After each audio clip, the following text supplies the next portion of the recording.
Hi FlossTube, I'm Michelle from Michelle's Romantic Tangle, and this evening I'm doing a flip through of Erica Wilson's Children's World, Needlework Ideas from Childhood Classics. I picked up this one at the thrift shop this week, and I wasn't familiar with Erica Wilson, but after looking her up online I discovered that she was the Julia Child of embroidery and actually had a PBS show back in the day. I'll put a link to the YouTube channel I found that I believe is officially her estate's channel, maybe. It looks legitimate, and based on the few videos they have uploaded there, I think I would have loved to have watched her work. So, with my thrift store shopping lately, I have been leafing through as many of the needlework books as I have time for, because sometimes you really can't judge them by the cover. And oh boy, I was not expecting the contents of this one from the cover. I will warn you, this book is still available on Amazon.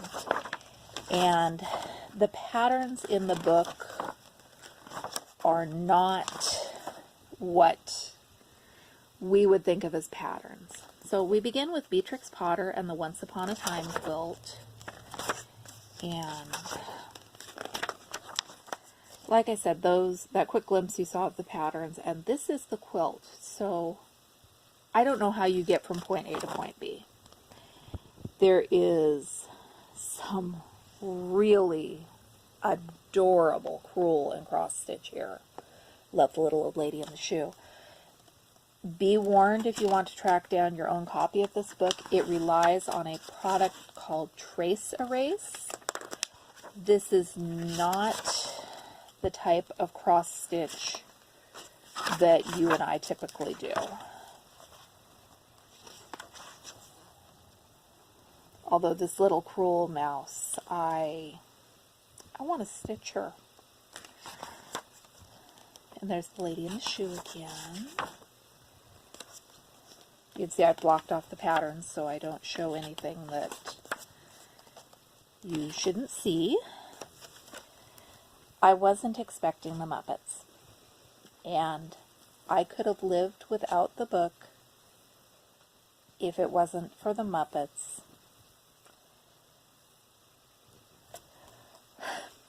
I don't know why I need to knit Gonzo, but I need to knit Gonzo. Now, Fozzie, Kermit, and Miss Piggy are all knitted patterns. Gonzo is the only one in the batch that is crochet. But I will learn to crochet. To have that in my life, I will learn to crochet. Here's a Miss Piggy pillow that's a Fozzie Bear latch hook rug. There's Gonzo. And I am never in my life going to make a dimensional Muppets applique panel. Talk about things that I don't need or have the time to make or the energy to make, but I kind of love this thing, guys. And the pattern is in the book, I checked. There's the color of Miss Piggy and Fozzie. We have move on to Babar and a kind of combination of crochet and sewn hot air balloon. That's what that is. And crocheted members of the elephant family. There's a lot in this book.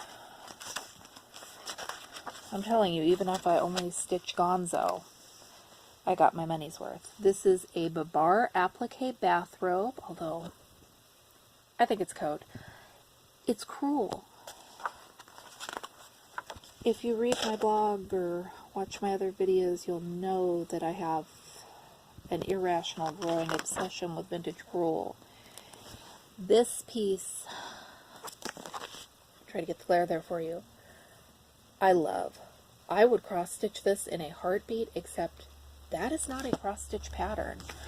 They say you're cross stitching, and it relies on that trace and erase, and my book does have duplicates of the color plates, so I don't know if you're buying your own, if you need to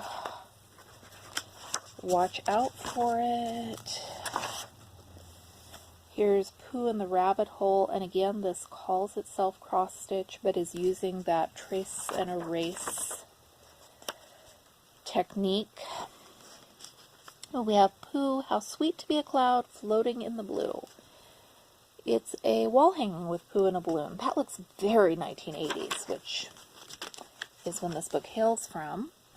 Then we go to Kate Greenway and her Sunbonnet Babies. Really like this little girl. Then we have the Water Babies and the Flower Fairies. I don't know about the Flower Fairies, but when I was a little kid, my mother, one of her good friends, told me about the Water Babies and bought me the book. And I love the idea, but for whatever reason, even though I was a kid who would read anything she could get her hands on, I never read the book. I'm going to have to correct that at some point. We have a Sunbonnet crib cover and bumpers. And that's the Cruel Flower Garden again, and some little embellished baby outfits. And then Kate Greenway dolls. The patterns for the dolls are in here. This book just goes on, and I think we are nearing the end here. Except for, yes, now we've got sections of techniques. This is the coloring book cross-stitch with trace erase. And it says that instead of working out the designs on the square grid, which results in angular shapes, you outline the grid and fill in between the outlines with cross stitches. So it is not a technique I've ever heard of or tried. I don't know that I'm in a hurry to try it. And we've got some stitch diagrams, and that is the book. Once again, it is Erica Wilson's Children's World, and I will link to the book's Amazon page. Some of the links that I followed were leading to Erica Wilson's Christmas World, so if you do decide to track this one down and purchase it through Amazon, I'd watch what I'm clicking on just to be sure. I did not expect when I picked this book up that it would have such a wide variety of patterns, and I especially did not, I expect the Muppets, but I'm glad I stopped and took a look at it, and I will keep looking at more cross-stitch books, and when I find good ones, I'll share them with you here on the channel. Thank you very much for watching. I'll be back probably within a week or so with another floss tube video, and I do have some more tutorials in the works, so I hope to see you soon.